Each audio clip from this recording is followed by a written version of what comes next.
میرا نام حیا ہے۔ مجھے معلوم نہ تھا کہ میری بہن مجھ سے دھوکہ کرے گی۔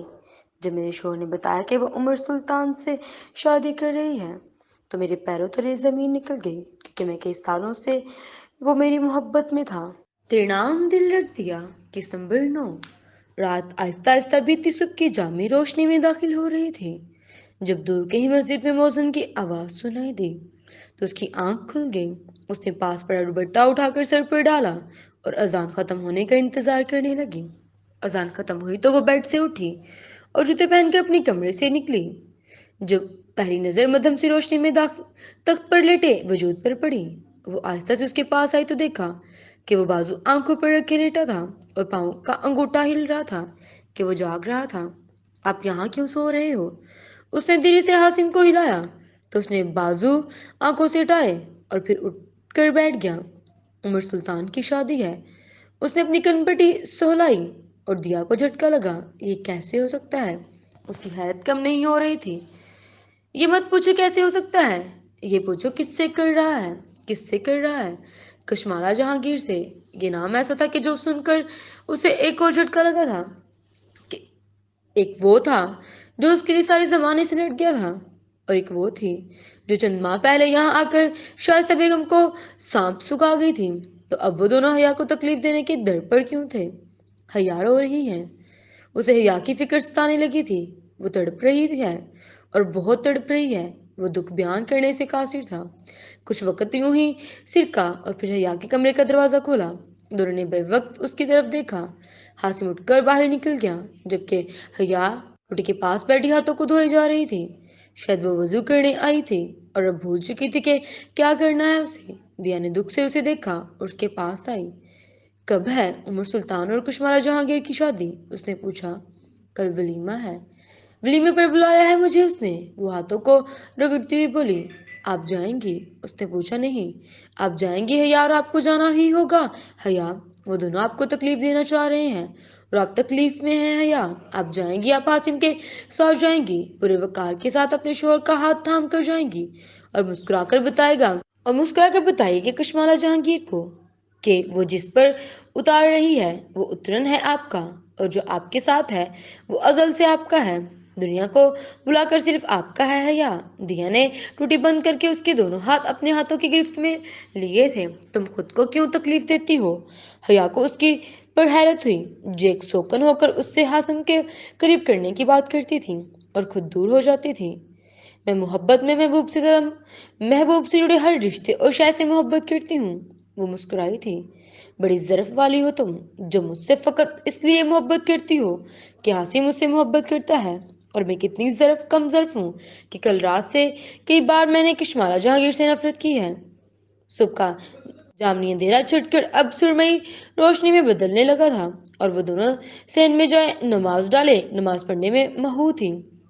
گیٹ کھلا اور حاسم بھی مسجد سے نماز پڑھ کر لوٹ آیا تھا۔ اس کی نگاہیں حیا کے چہرے سے ٹکرائیں، جہاں آنسو کے نشان تھے اور آنکھیں سوجی ہوئی تھیں۔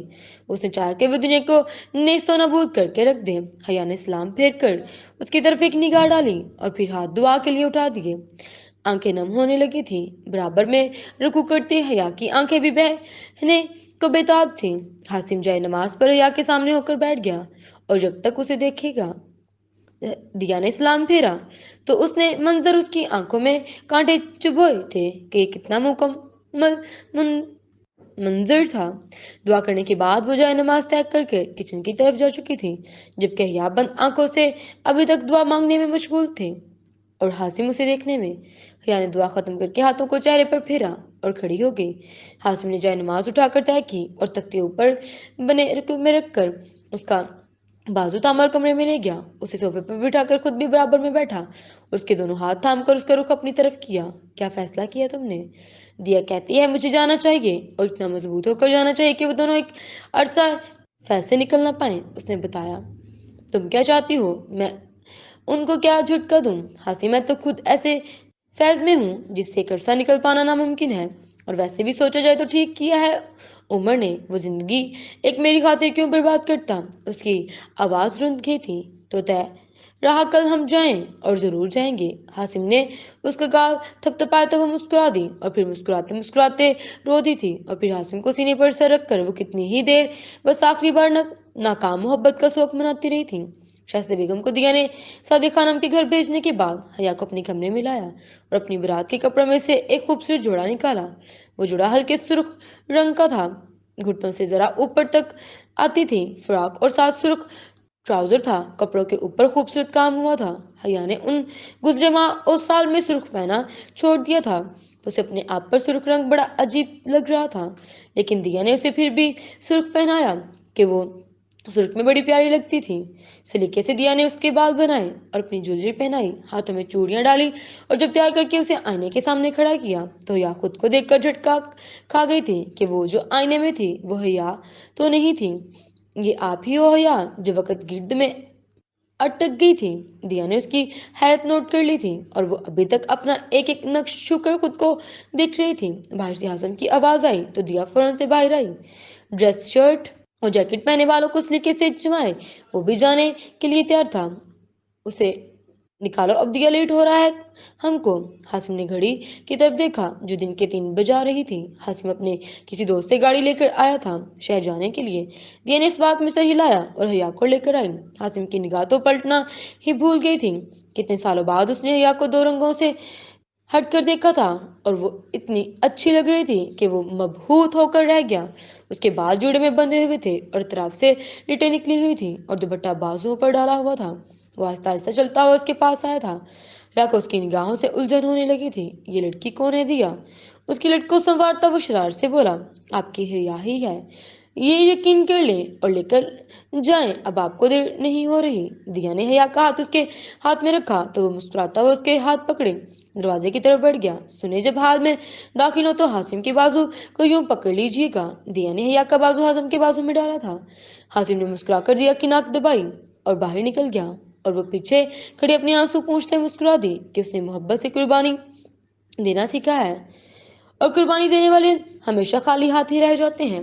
تمہیں پتا ہے کافی اچھی لگ رہی ہو تم، گاڑی سٹارٹ کرتے ہوئے حاسم نے کہا تھا۔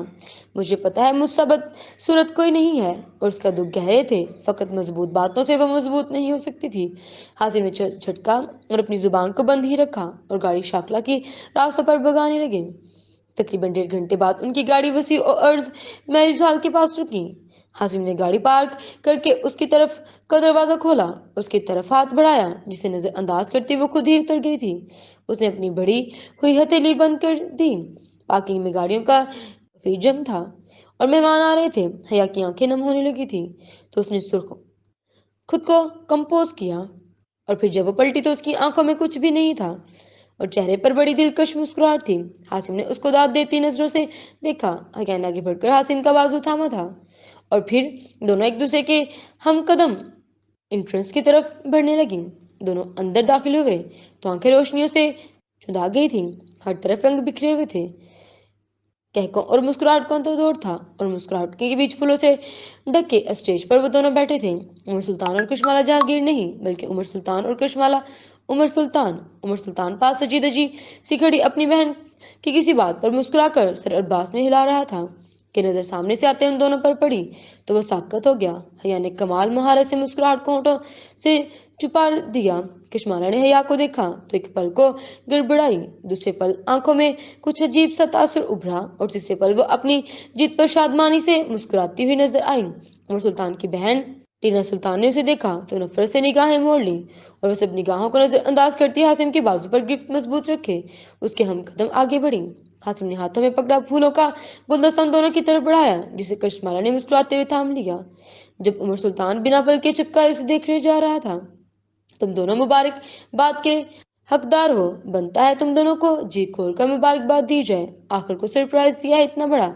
وہ مسکرا کر متوازن لہجے میں بولی تھی، اگرچہ عمر سلطان کی طرف دیکھتے اس کی نگاہوں میں پل بھر کو ہی مگر طنز ابھرا تھا۔ تم مبارک دے رہی ہو تو میں خوش ہو گئی ہوں، ورنہ تمہیں کارڈ بھیجنے سے پہلے انشورنس کروا دی تھی کہ میں اپنی کہ کہیں محبت میں پاگل محبوب کی بیوی کی جان نہ لے ڈالے۔ کشمالہ ہمیشہ والا لہجہ اپنائے ہوئے تھی جو 2 ماہ پہلے حیا نے یکسر بدلا ہوا پایا تھا۔ یہ تمہیں میرے بغل میں نظر آ رہا ہے نا، ایک شخص، یہ میرا شوہر ہے، اور بہت محبت کرتا ہے مجھ سے اور مجھے یہی کافی ہے۔ تم بہن ہو میری اور بہن کی چیزوں پر ڈاکہ ڈالنے کی عادت نہیں ہے میری۔ اس نے کوئی لحاظ نہ رکھا تھا آج۔ ہاں، بغل میں وہی شور کھڑا ہے نا جو ایک اور شادی کر کے بیٹھا ہے۔ کیا کمال کی محبت ہے میری! تو آنکھوں میں پانی آ گیا۔ کشمالہ بھی کم نہ تھی۔ اور وہ جو تمہارے بغل میں ایک شخص بیٹھا ہے اس کے بارے میں کیا خیال ہے؟ اگر یہ محبت ہی تو بے کمال کی محبت ہے۔ میری آنکھوں میں پانی آ گیا۔ اس نے بھی بگو بگو کر مارا تھا۔ کشمالہ ہونٹ بیچ کر رہ گئی۔ حیا نے مسکرا کر سے جھٹکا اور عاصم کا بازو تھامے واپس پلٹے مڑی۔ اور ہاں، میری اچھن رکھنے کی عادت پختہ ہو گئی ہے تم میں۔ اب میں کہہ سکتی ہوں دونوں بہنوں میں کمال کی محبت ہے۔ ایک اور طنز بھرا تیر چلاتے وہ ایک طرف رکھے صوفے پر جا بیٹھی تھی اور اسٹیج پر بیٹھے دو نفوس کی حالت گہر ہو رہی تھی۔ ٹینا نے کشمالہ کے کندھے پر ہاتھ رکھ کر اسے ریلیکس ہونے کا کہتے ہاتھ اسے جھلایا، جیسے کہہ رہی ہو دفع کرو۔ جاری ہے۔